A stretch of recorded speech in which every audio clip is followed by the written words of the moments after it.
Hi, good evening, everyone, and welcome to this week's edition of the Minority Report. I'm Arlan David, your host, with you in studio. And again, this week, I promise that we have quite a lot of conversation in store, quite a lot lined up. And we're going to be getting into some very interesting discussions where we meet with different people. We have a couple of guests who are going to be in studio with us as well this evening.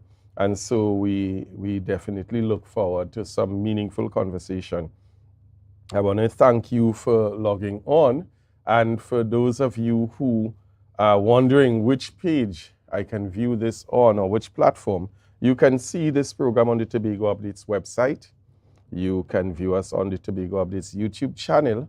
You can even view us on the Tobago Updates Facebook page, which is the platform most of you tend to log into. Reason being that you can share your comments, you can drop your recommendations and so forth.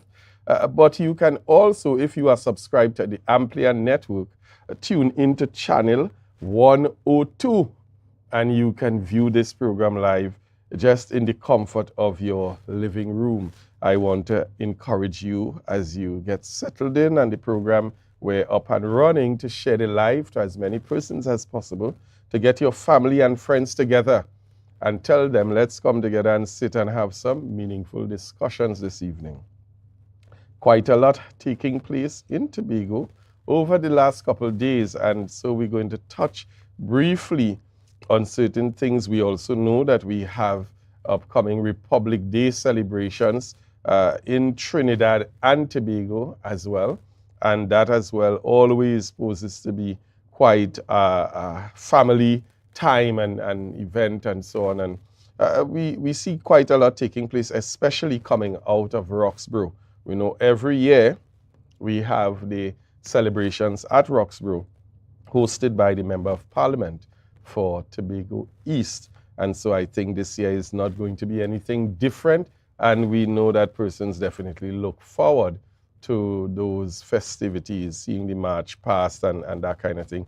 Quite a lot of participation, especially coming out of our recently held Independence Day celebration. So I know many persons, especially those in the East, are going to be looking forward to our Roxborough celebrations and our Roxborough protocols and so on for Republic Day. We saw quite a bit as well in cricket. Some fans disappointed, some folks jubilant, depending on which side of the fence you were sitting on in terms of your overall support. But many persons very, very satisfied with the scores, whilst others seem to have given up their passion for the game when their team would have lost in the finals. But we continue to follow on through that. We also see quite a lot happening in Tobago in the sporting arena. We have the football competitions taking place. We saw, I think it was the quarterfinals on Sunday up at the Dwight York Stadium in that round-robin competition. And I'm urging persons as well just to keep following. There's a lot happening. Let's go out and support our sportsmen or sportswomen or young persons as they seek to try to improve themselves and always get the best out of what life has to offer. This evening, I'm going to be heading into an interview after we take a short break and pay some bills and come back. But we're going to be speaking with our special guest in studio. And as we get back in, I'm going to introduce him, a young man who may be a stranger to many of us, but in the very near future, based on how we have seen him really hitting the ground and doing quite a lot for his community, I think in the very near future, he would definitely become a household name amongst many persons. As well, I want to give shout out and good night greetings as well to the minority leader, Assemblyman Kelvon Morris, the minority councillor, Petal Daniel Benoit, and also Senator Hislop, who is normally with us here in studio by this time, but he's taking a sabbatical this evening. So just saying good night to you, gentlemen. Good night to all of Tobago. As we know, everyone logs on and looks at the Minority Report, whether it's live or going back on. So I really want to say I appreciate the support. We appreciate you logging on, being part of the conversation. And I urge you guys to share your opinions in a respectful manner. Remember, as always, this is a family program. Children view the program as well. Families, sit down. So I urge persons logging in to be respectful with your comments, to be mindful that children are looking at us, and the way that we conduct ourselves, the things that we say, the things that we do is going to have an impact on them. So folks, we're going to take a short break, pay a couple bills, and we'll be right back as I get into the conversations with my first guest in studio this evening. We'll be right back. Share the live, stay logged on, and stay locked on. Mount Pleasant Credit Union Back to School Loan Promotion. Loans up to $15,000. Requirements: job letter and a payslip no more than 1 month old. Utility bill, copy of book list, salary deduction, 10% down payment. For self-employed persons, evidence of income and expenditure, bank statement, 12 to 18 months. Other supporting documents. Promotion ends October 18. Contact us at 639-8375 or 8108 or check us out on www.mpcutobago.com or email us at loans@mpcutobago.com. Mount Pleasant Credit Union's Back to School Loan Promotion. Tobago, get ready to venture into the unknown. Mighty Crush Entertainment presents Dream the Phantasm. Join us on September 30th, 2023 from 11 p.m. to experience your newest reality at the Shore Park Complex, Tobago. And the best part, you can get your tickets now at Lust Restaurant and Lounge, Gulf City Lowlands, Jade Monkey Bar, Pablo's Supermarket, Barcode, Spade, Stumpy Complex Canaan, or online at etix.com and islandetickets.com. Mighty Crush Hotline 755-7874 on September 30th at the Shore Park Complex, Tobago. Dream the Phantasm. All roads lead to the Roxborough Sporting Complex on Sunday, 24th September for the Republic Day Cultural Show and fireworks. The cultural show will feature a steel band pre-show. Hear from bands like Metro Stars and TN Tech East Side. You'll also witness performances by Best Village Champions 2023, Zante's Unique Touch, Fire Limbo by Encore Dance Theatre, New Edition Folk Performers, Roxborough Lakers, Windward Carnival Calypso Monarch 2023, Giselle Washington, the National Fire Service Band, and a steel pan blowout featuring national arranger Kush Ramsey. The pre-show begins at 5 p.m., the main show at 6 p.m., and the fireworks display at 8 p.m. The only place to be on Republic Day is Roxborough. See you there.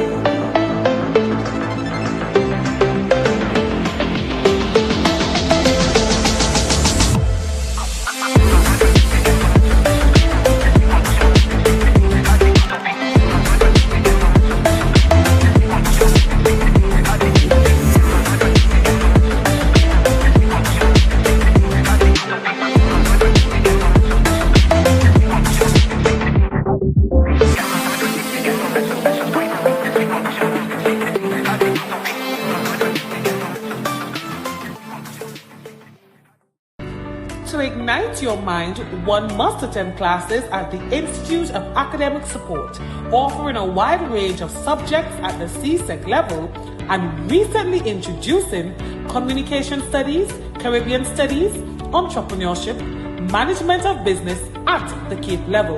Please see our class schedules. Ask about the lower form subjects, and we hope to hear from you soon.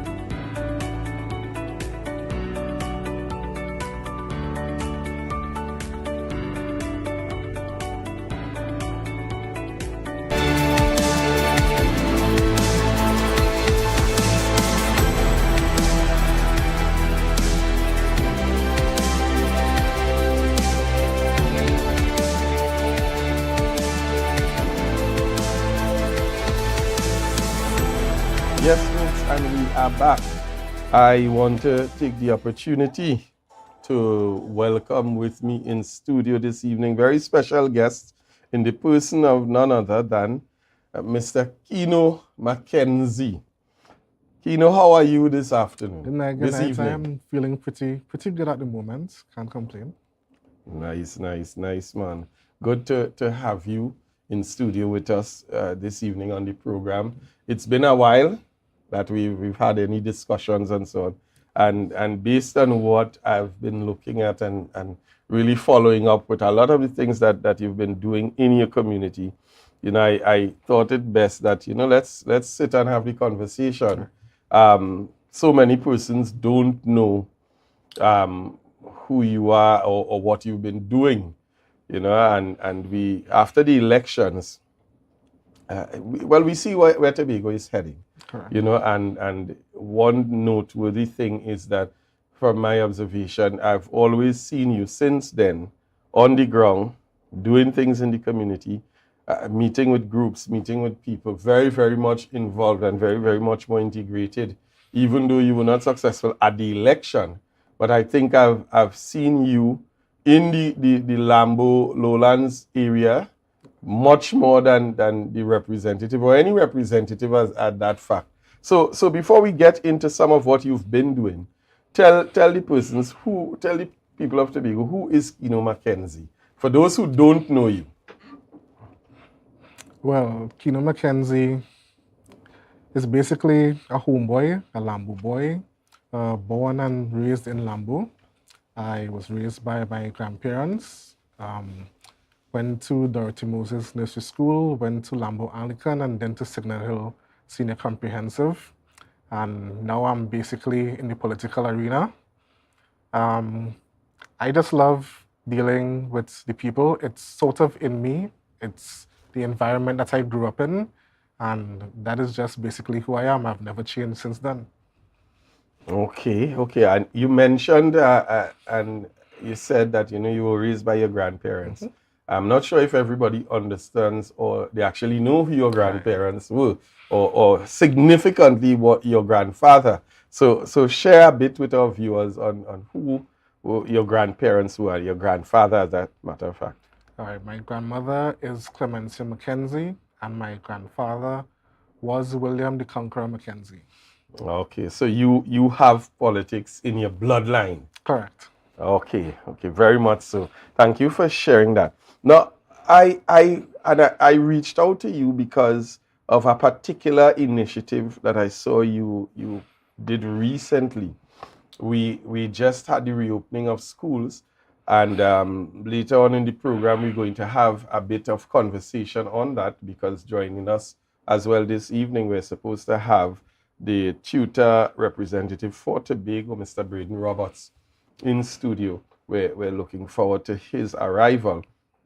But we had the reopening of schools, and we would have seen quite a lot happening, shifting back and forth and so on. But one of the things that we did not see is any real or significant support in the various communities to assist parents in having their children prepared and gathering the stuff and that kind of thing to get them back out to school. However, I did notice that you hosted an event, which I would give you the opportunity to speak to its success. But tell us a bit of that particular event that you would have put on. All right, well, basically, it was a back-to-school fun day. It was sort of a way for us to send the kids back to school in good spirits, even though majority of them said that they weren't too happy to go back to school. But I was just home one day and the thought just popped into my mind. I hadn't done anything like that ever, so it was my first event. Originally, it was just for the young boys. They were just going to get haircuts and some back-to-school stationery just to aid the parents in the village with sending the kids back out. But then I realized, wait, how can I have a young boy out all day having fun, and he might have a sister, and she's going to see her brother come back home with a haircut and trinkets, and she has looking nothing. good. So we then decided, my friends and I decided that we should open it out to both boys and girls to give everybody a fair chance to come out, have fun. We did just that. We considered the event to be a huge success. About 60 children came out. Everybody was able. How many? 60. Wow, Yeah. that's a lot. Yeah, I did not even expect that amount. I was thinking about 40. But about 60 came out. Everybody was able to get a token. All the boys who were there, they were able to get a haircut, thanks to the barber, Mr. Dexter Noel, who contributed his skills free of charge, by the way. So we really appreciate that. I Well, thank we him have for to give that. Dexter a big forward Yeah, for that. yeah. Yeah, we have to give a plug-in for Dexter. Where is he located, though? Lambo. Where's his shop? Lambo, on the Old Road, Wilson Road. So him along with the rest of the team, Miss Karen, Miss Sherry-Ann, Miss Wendy, they were huge in assisting me in putting this together, because they were the ones who really had an in-depth idea of who the kids were, how to get them out. So they were the ones who I basically piggybacked on their strength, basically. We brought everything together. It was a huge success, like I said, and we look forward to next year. So then, by your closing statement, I gather that this is going to be something that is an annual. Oh, definitely. Every time we enter Yeah. this particular term. Yeah, definitely. Okay. What was, apart from I mean, just simply identifying that, okay, you hadn't done something, but what the inspiration for something like this? How did you come about with it in terms of being able to assess that there were children who actually had that need in your community? What measuring rod did you use to come up with that information? Okay, well, for starters, I am a field officer for the area, so I would have been privileged to walk around, speak with the parents, and assess the situation. So after assessing the situation, I decided that this might be the best way to go. So I leaned in that direction. Okay. Now, outside of that particular initiative, I know that I myself would have seen you from time to time walking around, and sometimes you're just by yourself Right. with a clipboard in your hand. What have you been doing? We know that you were the PNM candidate for that particular district in the last THA elections, and you were not successful at that time. But from then to now, what have you been doing? Okay, well, basically, and I can say this proudly. Now, after losing the election, I was kind of how to put this? I wasn't sure exactly what direction to go. Like, what happens next? Do I continue? Do I stop? What am I supposed to do? But my phone kept ringing and ringing and ringing, and it was members of the constituents saying, "Don't leave us. We need you. It wasn't your time now, but you shouldn't give up." And I felt that, and I responded.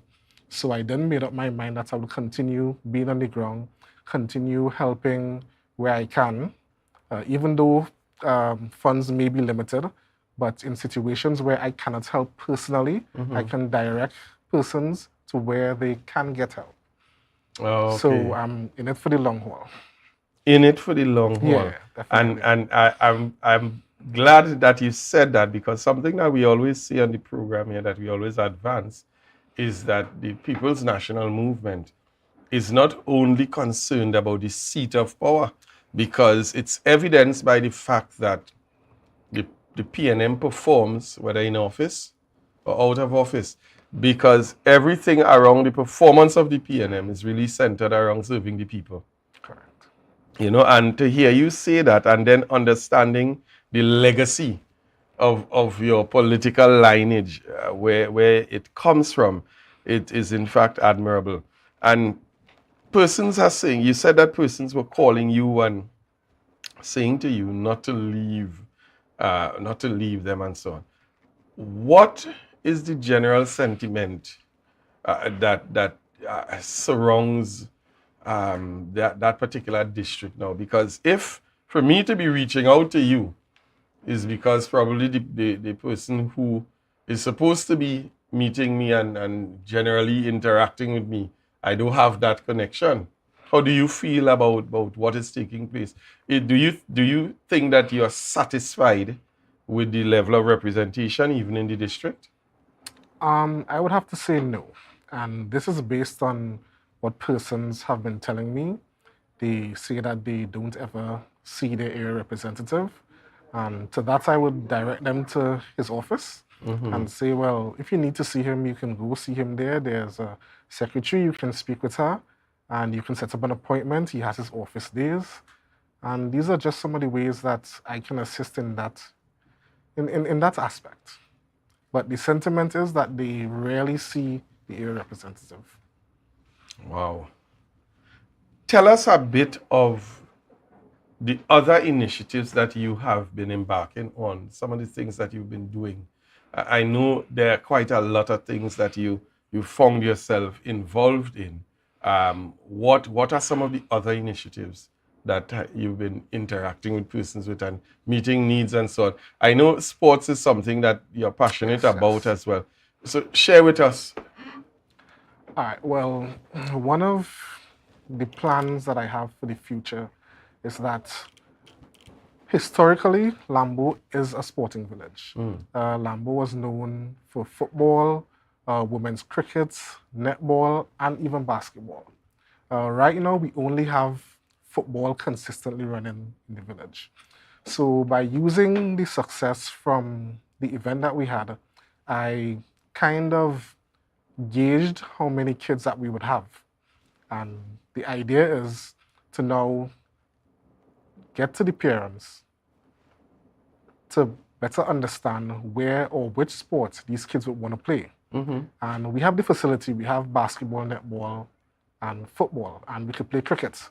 So what I want to do is give each child the opportunity to be great sport-wise. So I'm now going to try to see if I can put together different sporting activities so that each child can now learn how to play the sport that they would want and give them the opportunity to go the furthest that we can take them. You said, so you're catering now for the different sporting disciplines. Correct. To bring those disciplines to the district. Correct.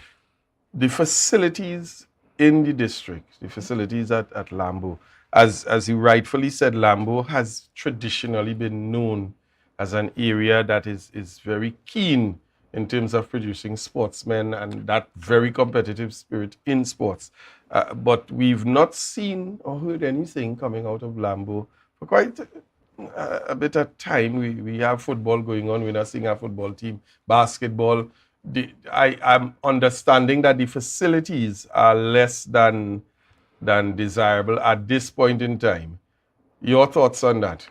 Well, unfortunately, that is correct. The basketball court needs some work. There's only one ring operational. The lights on the football field are not really working at this point in time. It's been that way for a few months.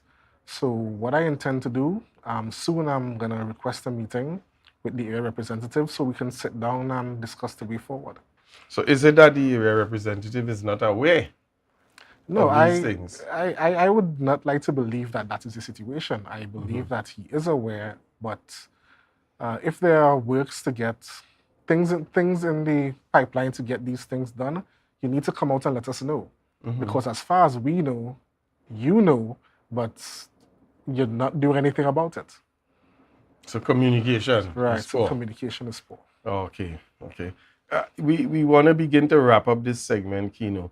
I want you to share with us, share with our viewers, what is your passion and even your vision as, and I'll call you at this time, a community activist for the area that you were born and bred in.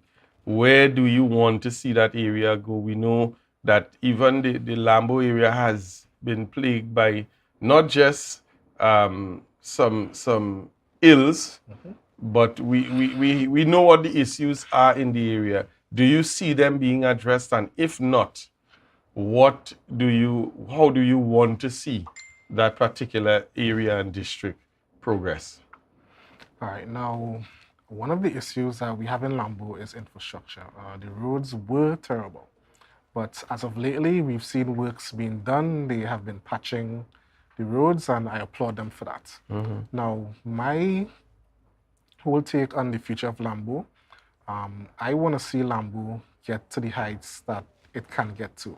I want to see everybody living happy, living comfortably. I want to see facilities being kept properly. I want to see things built to promote love and peace, like the park right now, William Mackenzie Park. There's nothing going on there. But I heard that there are plans for the park, but saying that there are plans for the park and actually having things done with the park is something completely different.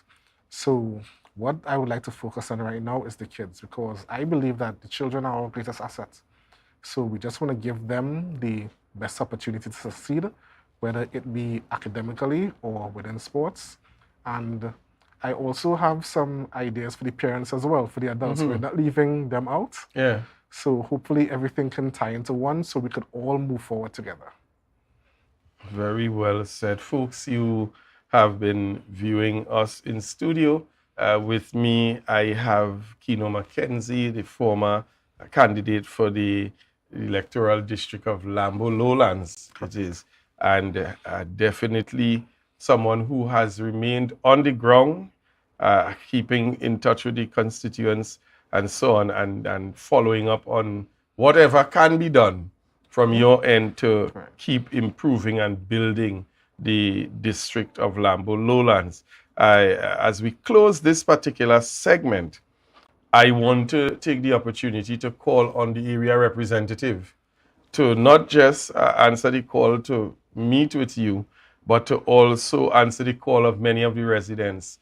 I will echo the fact that Lambo has traditionally been a high sporting district, producing quite a lot of avid sportsmen in various disciplines, even athletics. And it is going to be a shame to us to see us just neglect a district with that level of potential. So we're calling on the area representative, who happens to also be the secretary, the assistant secretary with responsibility for sport and sport development on the island. So I am issuing that call for the secretary, the assistant secretary, and area representative, Mr. Wasp, as we know him, to reach out and for us to put something in place to begin to address these issues. Keno, I really want to thank you. I appreciate you taking the time to come in and share with us this evening what you've been doing and what has been happening. I would definitely contact you because we're going to be doing some follow-up. Some of the initiatives that I know you have lined up, we're going to share it with the public so that we can get as much support as possible as we go forward. Thank you for coming in. Folks, we are going to be taking a short break, and when we get back, we're going to move into some discussions about education and what has been happening.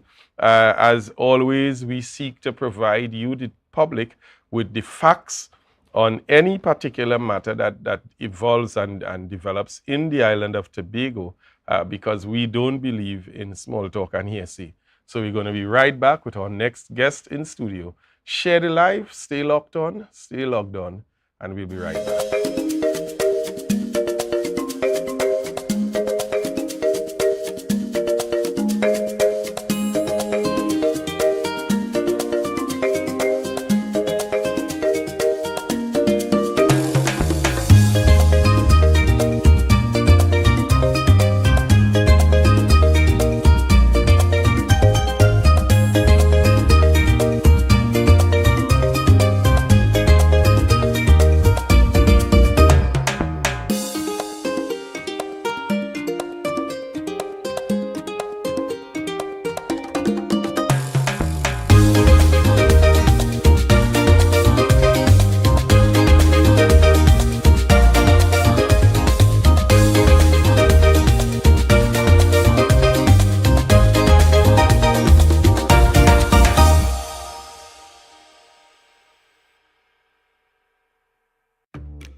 this place is boring, enough. We don't even do nothing. Let me go somewhere now. I really want some new things, yes? Poof. Then look no further. Portmore is the place for you. Oh, really? Yes. You can have anything that your heart desires. Take a look for yourselves. A world of endless opportunities. Feeling hungry? Go get something to eat. Books and stationeries, games, and much more. Portmore, the island's beat.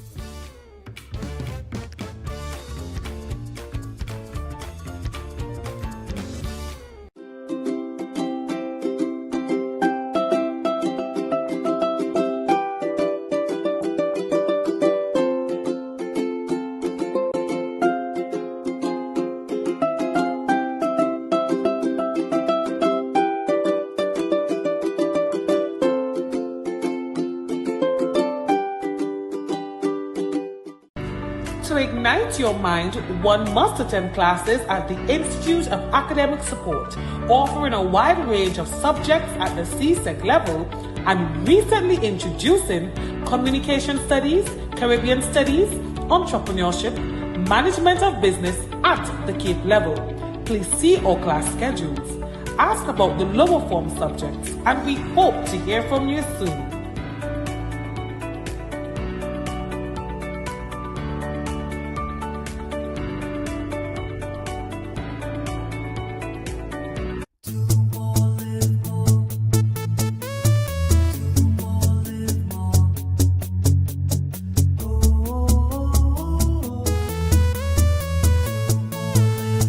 This is how it's gonna go.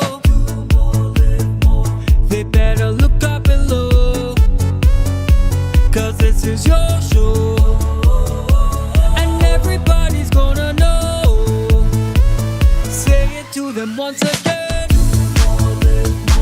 They better look up below. This is your show, and everybody's gonna know. That's how it's gonna go. They better look up below, 'cause this is your show.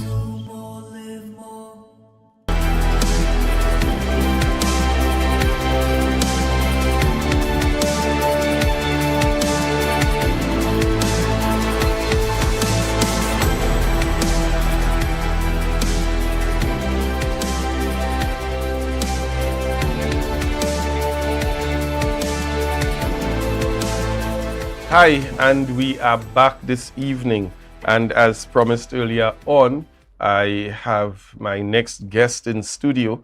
And we always pride ourselves, as I always say to us, when we get information, when we deal with a topic, it's not just about having a political discussion, but it's about unearthing the facts, bringing to light the information, and allowing you, the general public, to be able to make your own deliberation and conclusion on the matters. Apart from that, one of the things that we also seek to always do on this program is to bring a level of education on the issues. And tonight is no different. With me in studio, I want to take the opportunity to introduce my next guest, who I think by now is probably one of the most famous faces on the media in Tobago. Welcome with me this evening, Mr. Braden Roberts, the tutor representative for Tobago, in studio with us tonight. Welcome, Braden. Good evening, and it's a pleasure to be on set. And as I like your opening, because tutor definitely don't dabble in the politics. Agreed. But education is a serious matter. So once there's an invitation to discuss education, we will oblige. Okay. Very well. So we want to get right into our discussions this evening. And we've seen quite a lot taking place recently.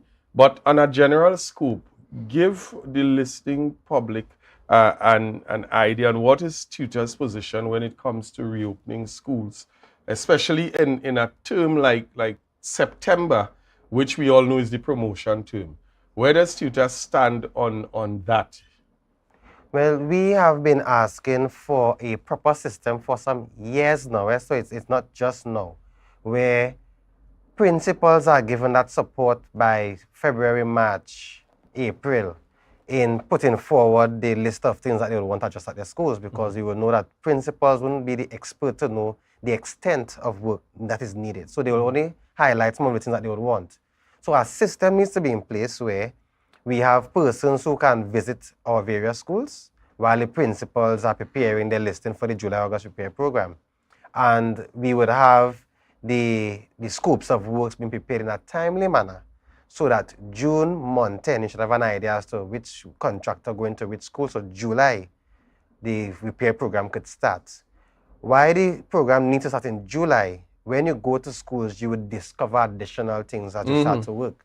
So August should give you the additional time to complete all that work. What we have had over the years is that sometimes we start too late in July. And what we are having of late, we are starting too late in August. So sometimes it's the week before some of the schools are getting some of the contractors in their school. And well, this time around, schools got very little work done, well, especially with the budget that they were working with. But we always advocate for the early preparedness and some technical team, because the PIU unit is too small. They need to have more persons visiting the schools. They had discussions about an artisan team where persons on works would assist. That hasn't materialized to date, but they need to have support teams in preparing the repair program. Okay, we take note of that. Now, this is the second year we're seeing now some significant challenges coming out of the school repair program. We know that because of the COVID-19, that 2020-21 period where we had a 2-year type hiatus. So we expected that there would have been significant challenges last year that needed to be addressed. But we're seeing some of the same challenges this year. And the question that I've been asked most by persons is what has been done differently this year in relation to last year? Because if you have challenges this year with something, one would tend to think that the following year you may want to take a different approach. So I don't know if you can shed light on that for us. Well, I will give my opinion. I believe that the ground is too political. I mean, elections gone by 2021 and there's too many distractions or too much distractions right now. So I'm not certain if the focus was as it should have been. There would be no excuse for such a late start. I know that they had a change in the procurement procedure and so on, and the financing, but we should be prepared in terms of the needs of our schools from very early. But my opinion is the politics on the ground is still too ripe and everybody emotional about it and so on, that we're not focusing on the issues. So even for myself as tutor officer, I try my utmost best to stay balanced where that is concerned, because I don't want persons disregarding the submission because they believe, well, it's a red jersey or it's a blue jersey or it's a white jersey. And you see, that conversation is causing us to not go anywhere at this time. I mean, there are some serious conversations we should be having, but too much time is being taken up in that conversation. So I'm not certain to what extent that played in the late start, but we should have never been caught off guard. And I saw it's the same thing with the ministry to some extent, but Tobago was a smaller grouping to manage. So the management should have been better than it turned out to be. Now again, we the public are not very aware in terms of the role that tutor plays in terms of the collaboration with the division. How has that been? What role will tutor normally play? Is it that from early on there are meetings and so on where discussions are had, recommendations are made? Tell us that process and that brings us to this place. Right, so like today we had a statutory meeting. We have meetings once per month. We don't meet during the vacation period. So our last meeting will either be June month 10 or early July, and we meet again in September. How we operate is that we are on the ground. So we get the feedback from our members, we visit schools, so we have first-hand information. When that information is received, if there's a meeting close by, we wait till the meeting and we have that discussion. But in the interim, we would either have phone calls, WhatsApp messages, if necessary, emails to alert that there are these things that need to be addressed. If we need a special meeting on policy matters, they will write to the secretary for a meeting. We would have had need to meet with the secretary when we were coming out of the pandemic, so we had more meetings then. But the administrator usually runs the division, so we would have more interactions with the administrator than with the secretary and the assistant secretary. But there is the communication. Unfortunately, with the challenges or the submission of the lack of funds, we won't always get the speedy response when issues are raised. We still continue to share the information, and that's why I'm in the media, as you mentioned, may I be famous, being in the media so often, but it's because some of the things are not being addressed to any level of satisfaction where we have to raise it in the public, and unfortunately, it's only when we come to the public we get a reaction. So while I know the administrator and her team, they have assisted in moving a lot of the issues we would have had for years forward, there are some things that they are taking too long on. And my members who are paying me are not paying me to sit down and smile and understand excuses. They're not taking excuses from me. So it's my duty to advocate as forcefully as possible to ensure that their needs are met. So we have those increments and the gratuities that are yet to be paid. We have the infrastructural issues. There are issues in education nationally, but Tobago is smaller to be able to better manage. And if we don't treat with education, the concerns of crime and all those things we won't be able to solve. But the tutor tries very best to stay neutral to the issues, and we report to the division as early as possible. Sometimes we meet more than once per month, depending on the urgencies. But as I said, the distractions are so heavy that I'm not seeing that we're moving as fast as we could. And that is what is concerning at this time. You mentioned something in your explanation. You said one of the issues seems to also be the funding. Now, based on what we know that has been put out by the division itself, last year we had $42 million approved for school repairs, correct? Yeah. This year, by the release given by the secretary, we saw an additional $20 million approved and disbursed through EID COT to actually manage the program. And I'm not going to ask for a professional statement. I'm asking in your opinion. Judging from $62 million allocated over the last year or so for school repairs, do you think that was an inadequate figure, that we are now in the position where we see some schools, and I'm going to ask you to touch on that with my next question, some schools having significant setbacks? All right, so I'm not certain of this 62 for one. Well, we would have had the last repair program and this repair program together. Okay. Well, as far as they have put forward, you could only spend what you have. If what they are putting forward is all that they have, the 20 million would have never been adequate. So as they put forward, they were focusing on the lighting and plumbing.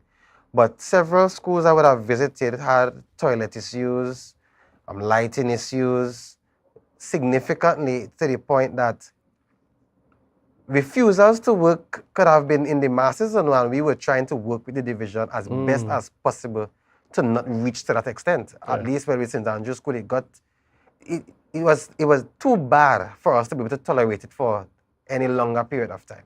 But there are some other schools that they took some while to get the plumbing issues and so on, but the 20 million would have never been enough, seeing where our schools are. And our schools are aging. And each year that you don't address an issue, by the next year it gets even worse. So we have schools that, like Roxborough Secondary School, where there's the concern of the bats and I think there's an owl, they also said, living in the ceiling. So this is yet to be addressed. I'm not certain if it's the funding or they haven't gotten to it yet, or what is the procedure, but the classes, they are not being utilized. And we still have the issue of crammed classrooms and not enough spacing for some of the subject areas and so on. So to answer the 20 million would have never been enough. The prioritizing, I'm not certain how well that was done because several schools still remained with issues. So what we really want is a transparency, because we could only go with, we had 20 million or we had 40 million. If we have the transparency and early enough, we will know how business persons could assist. We will know how the PTA could assist. But when we wait until September to discover that certain schools are not fixed, then it causes frustration because we don't want any school closed for any period of time, September to December term, because that's our critical term. Yeah. And there are some schools this term where, while they were open, teaching wasn't able to be done because they're still doing some cleaning and they're still fixing something. So you kind of house the children there as school open. But it's not that school open and teaching taking place. That is something I wanted to touch on that because that's actually the next area I want to head into. You would have touched on St. Andrews, which I think all of Tobago has now become aware of the situation there. They're literally shut down now. I know, and just as you said, the teachers would have done everything. The teachers and principal would have done everything to try to keep the school open until it was unbearable, where they had no choice. And I throw my mind back in this whole scenario. I told someone just yesterday, we just had a situation in Jamaica where 800 teachers walked off the job because of challenges and that kind of thing.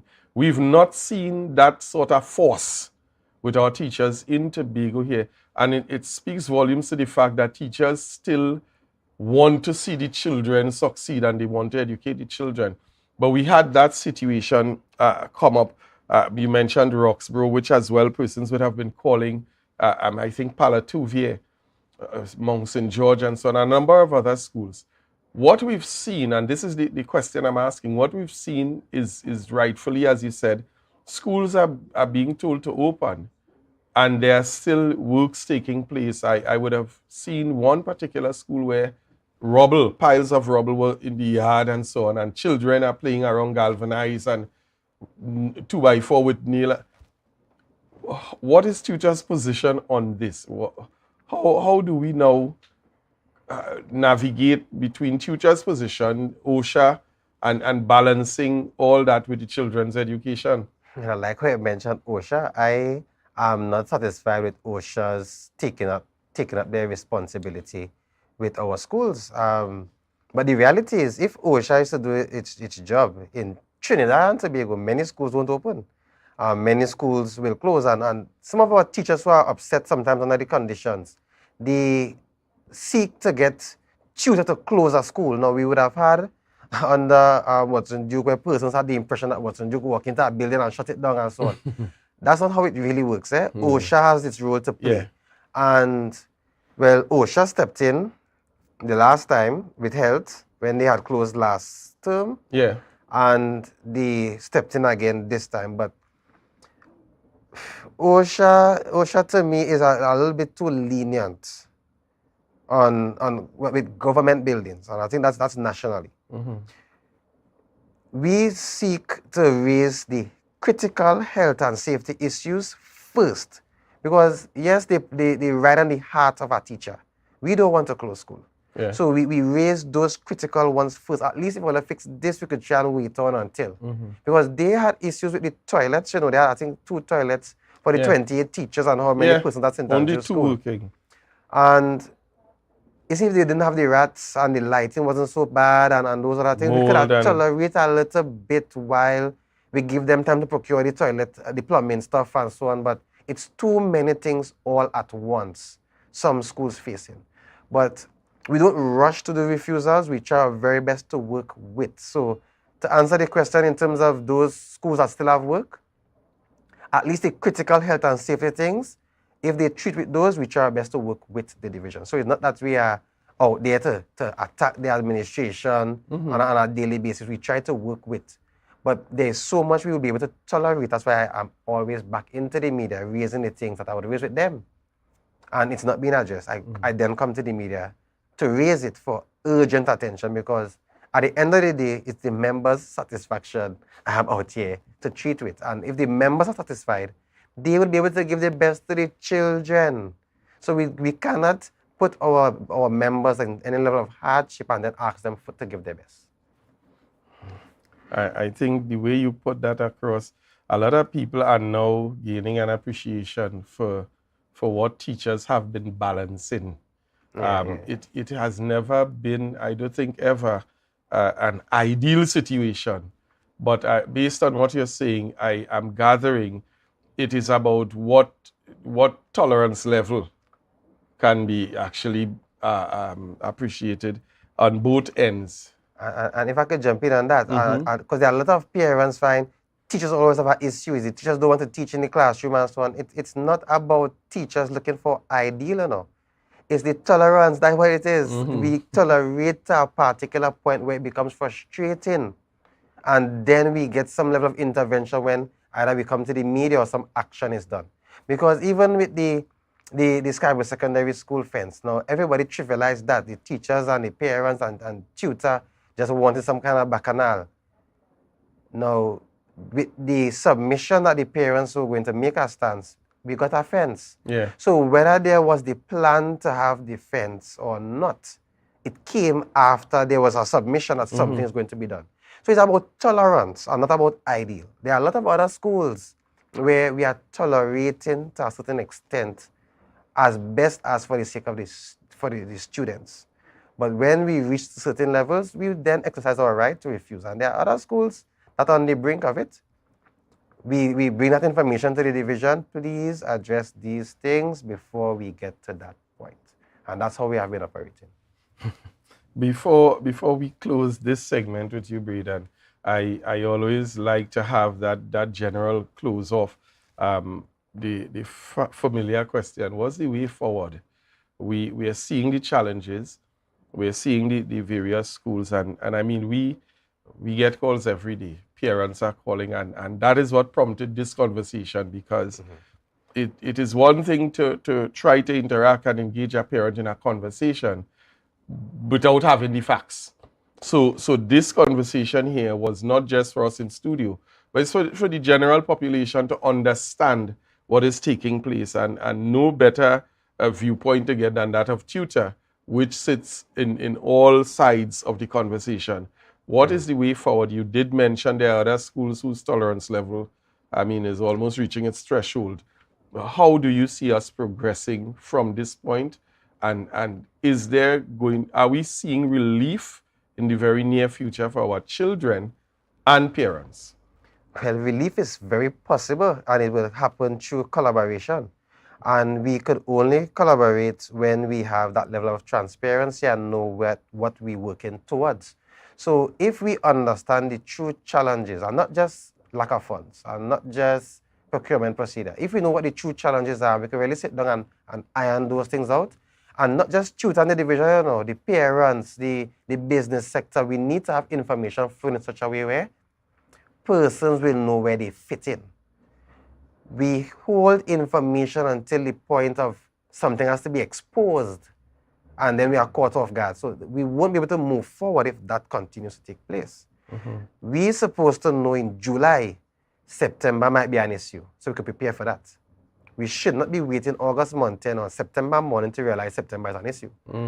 If we have challenges with furniture or whatever it is, and we're discussing online education, there is a committee, and I will want to applaud the division for having a committee set up to do the framework. Collaboration would take us to higher heights. And once we have the parents understanding what is happening in the schools, once we have the business sector understanding what is happening in the schools, we would make some progresses, you know. But I believe, as I have mentioned, sometimes politics cause us to not move forward. So we hold our thing to say, I did over a 4-year period. And this is not for this administration, it is general politics. Yeah. We don't share the information as transparent as it needs to be shared. So it becomes a 4-year to impress, so that we can have another 4 years and not so much a long-term investment we're making from now. What measures are we putting in place for sustainable education? So I really love the Tobago-centric thing, and I'm waiting to see some movement with it. Now, tutors should not be waiting to see any movement with it. We're supposed to be a part of what this Tobago-centric plan is. We're supposed to have the parents, not a pilot being done that I don't even know that a pilot was done. I'm hearing a pilot was done. None of the teachers could confirm a pilot being done. But we should have parents giving their take, the business sector giving their take to see how they can adopt a school with this particular program, and we build it out. But things are happening as if it's a secret. And we are not so much involved as we should be working collaboratively to take education forward, because education is everybody's business, you know. Yeah. The child that is left uneducated will come back to bite us, where we have to be locking up our doors and so on. So we have to work together, and I'm not seeing the working together taking place because Tobago is very divided in black, blue, and red colors. And there's still green. So if we don't put those colors aside and come together and work, there are too many educated persons in Tobago not coming together because we're in a party. And that is the problem there. So I see that there is possibility for growth, but we have to come together. Well said, I say. One final question, and I'm hoping we could wrap this one up in 2 minutes. Yeah. The impact program is something that we would have heard of last year. I would have raised it on this very program. Questions about its operations, its success, the relevance of it. We saw in our SEA results this year, I think was almost 15% of our students scoring under the 30% mark. And then we heard again that they would be absorbed into the impact program.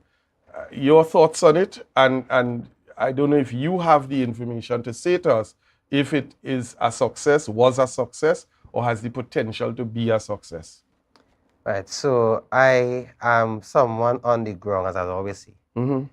The impact program, it's not possible for it to be successful. If you have 4 weeks where you are mixing up children and giving them new teachers, now we're not teaching content or syllabus, we're teaching children. Yeah. So you have to know your children and cater your content for the children that you have. 4 weeks don't give you that. So the structure of the impact program is not possible for it to be successful. There are some children who would learn something. So it's not nothing. But we can't expend that resources into just having something. The time frame is way too short. And if you're given a short time frame, teachers have to teach their children because they know the children they have and would cater the program to the child. Now, if that child goes through that program in another school or in another class with a different teacher, culture plays a role in how the child learns. So the style of that teacher and the culture of that class would be different to the class they're going back to. And that 2 weeks break, you will surprise how much they throw away from that impact program before school start back. Yeah. So the idea is good, but it needs more planning and greater thought towards its execution. And that was talk about the transparency. If we come honest with these things and not just say it was a success and we move forward like if things happening, we will be spinning in mud. And that is what is happening with the impact program, because we had it last year. There is no improvement to the impact program this year because some of the teachers even admitted to me they did their own program because they see where they want to take their children. Yeah. They had the complaint of the diagnostic test that was supposed to start the program coming in the Thursday before the program ended. So we have to plan where the impact program really makes an impact. And being on the ground and getting the feedback from the teachers, the idea is good, but more needs to go into the planning of it. Thanks for sharing with us. Folks, we've been talking with Braden Roberts, the tutor officer for Tobago, who has been very, very active, quite a lot of appearances and meetings and so on.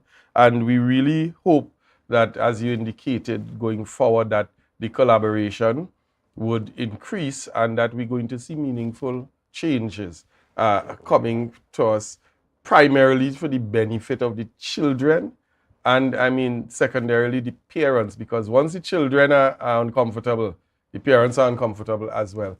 And I want to also put here the teachers, because as you rightfully said, even if the teachers are satisfied with what they have and they're getting, it's going to assist in their input into the lives of the children. Thanks for coming in, Braden, and I hope that you would visit us again soon as we seek to get updates on the program. Folks, we're going to go to a short break. We're going to pay some bills. And when we get back, we're going to shift gear a bit. So stay logged on, stay locked on, and we'll be right back.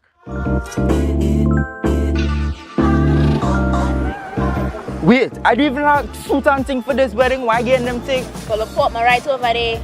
Alright, thanks. The Portmore, where the varieties are large from your favorite stores, from restaurants to salons and from clothing stores to jewelry stores, located at Sanctus Hill, Scarborough, Tobago. Telephone number is 868-334-6589.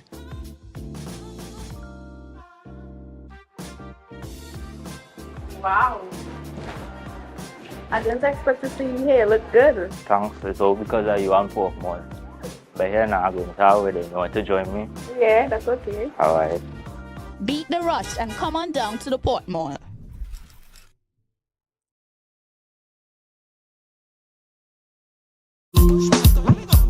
All roads lead to the Roxborough Sporting Complex on Sunday 24th September for the Republic Day Cultural Show and fireworks. The cultural show will feature a steel band pre-show. Hear from bands like Metro Stars and TN Tech East Side. You'll also witness performances by Best Village Champions 2023, Zante's Unique Touch, Fire Limbo by Encore Dance Theatre, New Edition Folk Performers, Roxborough Lakers, Windward Carnival Calypso Monarch 2023, Giselle Washington, the National Fire Service Band, and a steel pan blowout featuring national arranger Kush Ramsey. The pre-show begins at 5 p.m., the main show at 6 p.m., and the fireworks display at 8 p.m. The only place to be on Republic Day is Roxborough. See you there. Tobago, get ready to venture into the unknown. Mighty Crush Entertainment presents Dream the Phantasm. Join us on September 30th, 2023 from 11 p.m. to experience your newest reality at the Shore Park Complex, Tobago. And the best part, you can get your tickets now at Lust Restaurant and Lounge, Gulf City Lowlands, Jade Monkey Bar, Pablo's Supermarket, Barcode, Spade, Stumpy Complex Canaan, or online at WeTix.com and IslandEtickets.com. Mighty Crush Hotline 755-7874 on September 30th at the Shore Park Complex, Tobago. Dream the Phantasm. Jimmy's Holiday Resorts has 1, 2, and 3 bedroom, fully self-contained apartments located at the heart of Crown Point. Minutes walk to the popular beaches, restaurants, bars, and the airport. Enjoy our amazing amenities such as fully equipped apartments, complete with Wi-Fi, AC, TV, and a pool, and a mini-mart on the compound. Call 639-8292 or 8929. Jimmy's Holiday Resorts is your family's home away from home.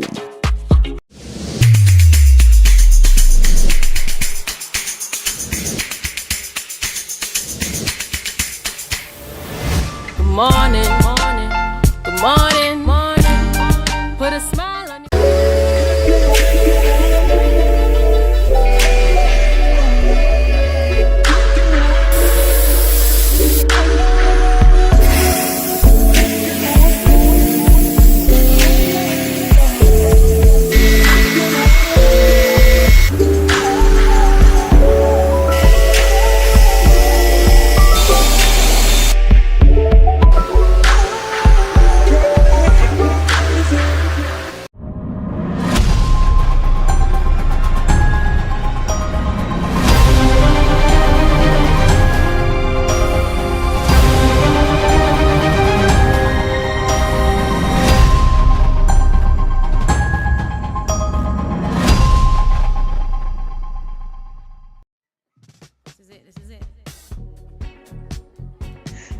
Excel Spa by Haley, where our highly trained staff are ready to deliver the top-class services in facial massages, waxing, nail enhancement and body treatment. We are ideally located at Coco Avenue, Switzerland, Tobago. You can find us on Instagram, Facebook, TripAdvisor, or you can call us on 730-0149. Excel Spa by Haley.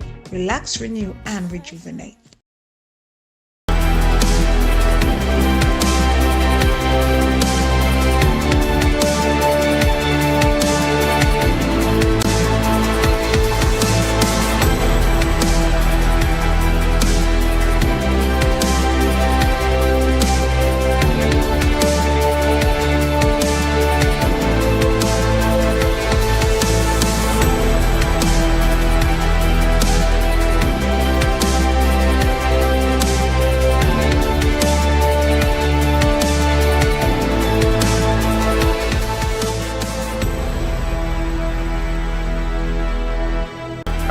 We're back in studio.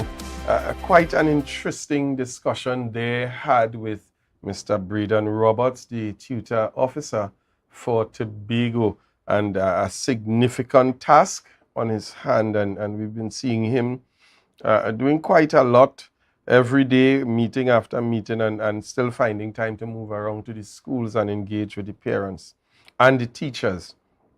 I want to put it out there that the word of the day for tomorrow is transparency. A lot of what he said, quite balanced, hinged on the fact that information is not coming to the table in the manner that it should be. And we would have heard this administration on their campaign trail boast and give the reassurance that transparency would be something on the front burner. Actually, we heard the now Deputy Chief Secretary speak about a website where you can just go on and all the information would be at your fingertips. We have not seen this materialize, and what we've seen is the opposite, where quite a lot is being done in secret, and in the phrase made famous by the now Honorable Chief Secretary, in the dead of the night. And so we're calling on the administration, we're calling on the Secretary of Education, we're even calling on the Chief Secretary to intervene in what we can all admit now to be a very, very chaotic situation where we see our school system literally falling apart before our very eyes. We're going to shift a bit into our final segment, and joining me in the studio on set is the Minority Councillor, Mrs. Petal Daniel Benoit. Petal, good evening. Good evening, Marlon. Good evening. How are you? Good How are evening. you? I am good. I'm awesome. Good Nice. evening, Tobago, Trinidad and Tobago. Thank you again for your continued support and viewing the Minority Report. And joining us yet again for the second time this evening is Mr. Keno Mackenzie, who would have taken his leave to make way for Mr. Roberts coming into the interview. Keno, welcome back. So I know you guys would have been listening, and again, shout out to the minority leader, Yes. who we know is locked on and logged on, doing a tremendous job as well in what seemed at the beginning to be an insurmountable task. But we have now seen it to be literally a trotting across a quote-unquote lowland, and quite a lot being accomplished now in terms of the mandate of the minority. We would have had the conversation with Mr. Roberts, and I know it is a major concern of every parent, of every teacher, of every representative, even out of tutor and so on, what we're seeing taking place presently in the school repair program, and by extension, the schools. A number of schools are still either unopened or are opened with significant challenges. Most of the day, my phone kept going off and hearing about the issues of bat infestation at Roxborough, hearing about schools where rubble is just open in the yard and children are playing around open galvanized and so on.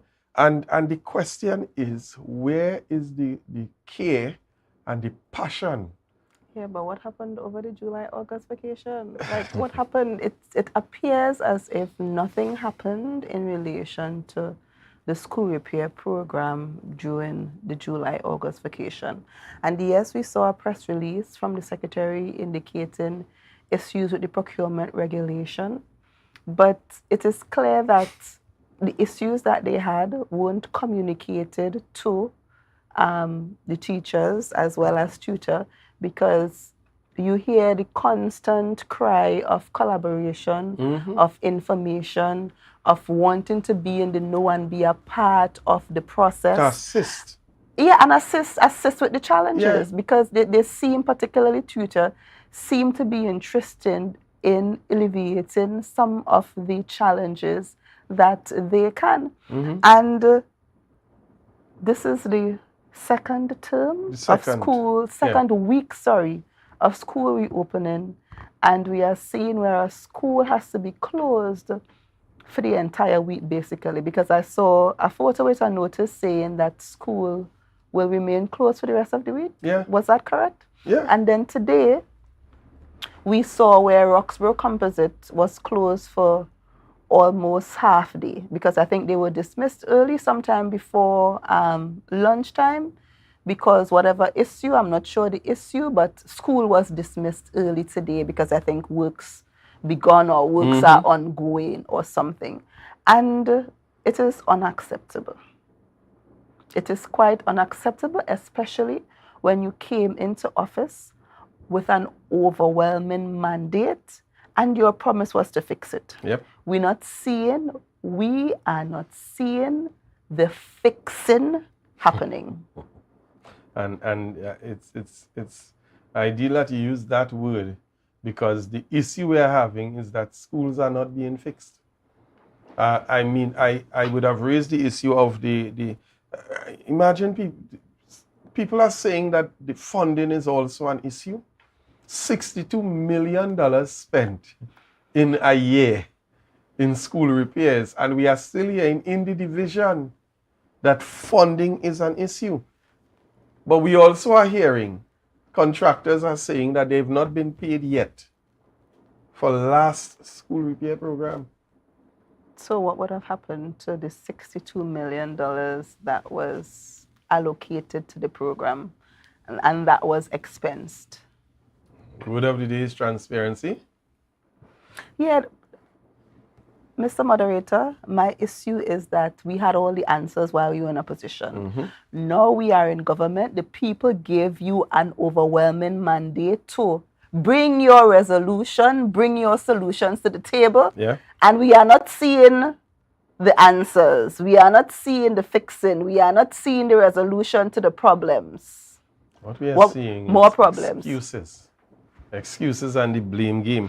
Kino, I want to bring you into the conversation because I know Lambo as well has primary schools and so on. How has the work, if any at all, been executed in your neck of the woods? Now, I'm not sure if Lambo Anglican had much work done, but it seems to me like the school is operational and everything is okay there. But I am kind of shocked because, like Petal said, when they came in with an overwhelming mandate. They came in with all the answers. So I am shocked that this is like the second year and we're still having these issues. You know, I thought some progress would have been made, but clearly that is not what is taking place. And we're hearing again, coming out of the interview, we're hearing these meetings happening and tutor is making their advocacy and identifying and so on. But what came as well to me earlier today is that, like for example, and this was from a parent with the issue at St. Andrews, these things we know were issues for the last 8 months. Yeah, because school were closed for the majority, and that school in particular, the majority of last term. Right. And we saw where the Standard 5, because they were doing SCA, had to go to, I think it was John Dial Community Center to attend school, and the rest of the school had online learning. Yes. So you had a whole term where this issue occurred, that school had to be closed, or the majority of the term where school had to be closed. You had a July-August vacation to rectify the issue. Now again, we are in the second week of school reopening and we are seeing the issue still existing. So what would have happened while the school was closed for the majority of the term, the July-August vacation, that we couldn't address the issue at all? Ironically, what the parents said is that only after the school was shut down and teachers decided that they had gotten to their threshold, the same issues that were being ventilated since February this year, mysteriously, a contractor came in and in 24 hours, toilets, lighting, plumbing was rectified. 24 hours. So is it that they don't take the issue seriously? And that is the question. And again, we saw a couple of weeks ago, just as on the brink of the reopening, where the Scarborough Secondary PTA would have put out a release threatening or indicating, they weren't threatening, they were going to protest.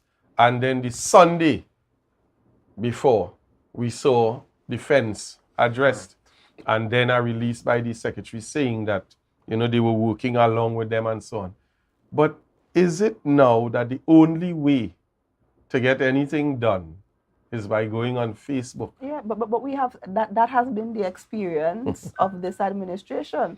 So when you go on Facebook and you go on the media and you express what your issues are, then and only then is when the issues are addressed and people, you know, well, the administration rather, come forward to address the issue. Yeah. And the other thing is, particularly that we have at the head of the Division of Education currently, two former teachers. And I wonder if they were sitting on the other side of the fence, what would have been their words to the persons or the administration in charge. Because we would have seen the assistant secretary in particular, yes, he was the tutor representative. And I don't think what is happening now would have happened in the past. And he was very vocal. Yeah. He'd have liked to be go a fire. But and there's the problem a strange is silence. Addressing the issue. Is there an issue? Mm-hmm. If there is an issue, how do we address the issue? How do we put things in place to address the issue? And yes, we understand there are constraints, financial and otherwise. But if you are unable to address it immediately, then reach out, have communication, have consultation. Transparency. Talk to somebody. Yeah. Talk to the stakeholders who has the vested interest in what is happening. Exactly. People And can it manage is their clear that we're expectations. not seeing that occurring from the utterances from the stakeholders. Yeah. Yeah. And I mean, it is sad. Our children are hurting. Yes, why should Our children be home from school? parents are under pressure. I know that even some schools are trying to discuss, trying to accommodate some of the students. And there's no contingency in place. And that to me is even worse, and it speaks volumes to not just mismanagement, but poor planning competencies. Because even when you realized that we are going to have this type of challenge or these challenges, what was plan B? And we've seen plan B consistently be is this one fault. It's Trinidad fault. It's not only in Tobago, it's in Trinidad too. Is a public servant that didn't do this? Or is the procurement? The issues are not being solved because all we're looking for is a scapegoat. It's a scapegoat. Yeah. And we're not addressing the issues. Have we seen, did anything come out from the Division of Education addressing the issue of St. Andrew's Anglican being closed? Not that I have seen, and I've checked. The word of the day for Absolutely tomorrow nothing. is? Transparency. And that was the promise? The promise was greater transparency and accountability. Have we seen that? When was the last post-executive? Yes. Council media briefing? I can't even remember. Very well. But what we are seeing is more effort being placed in town meetings to go about and ban the political conversations and that kind of thing, but no accountability, no coming to the public, no post exec council briefings. And I mean, this, I'm certain that Tobago is now in the twilight zone, because this has not been something that they've been accustomed to in Tobago. We're not accustomed to this. When you have exec council, right after, you have a post-executive every week. You have a briefing, letting people know. So is it that there is no executive council? Well, I don't know. I was just going to ask the question. That's another question. So we don't know. Probably there's a challenge with even hosting the meetings, the exec council meetings. But if there is a challenge, who are making the decisions and approving stuff? Clearly not the PNM.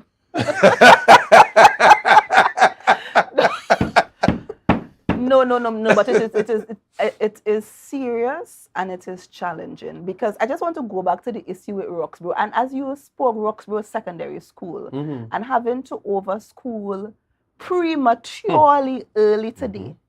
Think about children who are coming from the western side, traveling to Roxborough. If it is that you have works to be started in Roxborough campus at Roxborough Secondary today, that requires school to be over early. There was no maxi taxi coming there early to relieve the students. So it means that they had to stay there until 3, or they had to provide transportation for the children. And where is the planning? Where is the planning? Is it that you just wake up one morning and decide this is what I'm going to do, and you do it without consultation, without following planning? Nothing.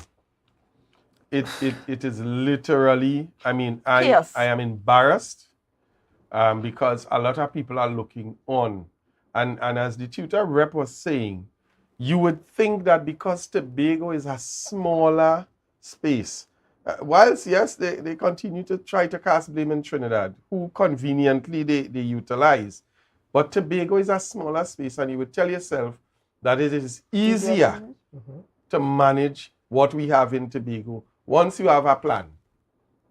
Yeah, but remember, they had a plan. They had all the answers on the outside.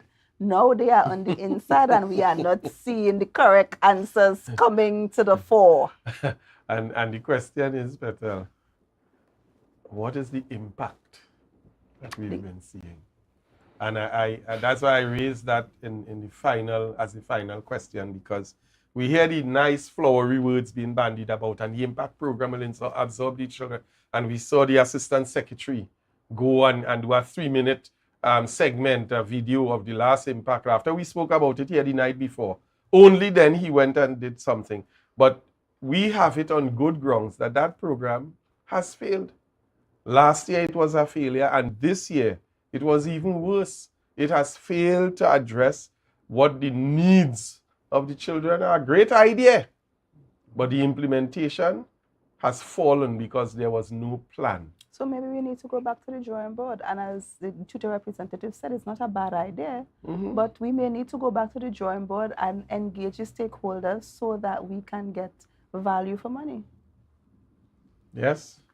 And I think on that note, the director is whispering in my ear. Where did the time go? Where did the time go? You know, and folks, I want to remind us this evening that the word for tomorrow, the word of the day is transparency. You've been looking at the Minority Report. I want to thank you for staying logged on with us, participating in our conversations. And indeed, we trust that as we continue to bring the information, as we continue to bring the facts, as we continue to present the documented evidence, that you, the general public, would be able to make your own minds up on many of the things that we see happening. I want to thank the Minority Councillor, Petal, for being with us this evening. And it's always a pleasure. Thank you for coming in. And I'm Marlon David saying good night, stay blessed, stay prayed up. Folks, we need to continue praying, and have a wonderful evening. See you guys next week here on the Minority Report. Good night.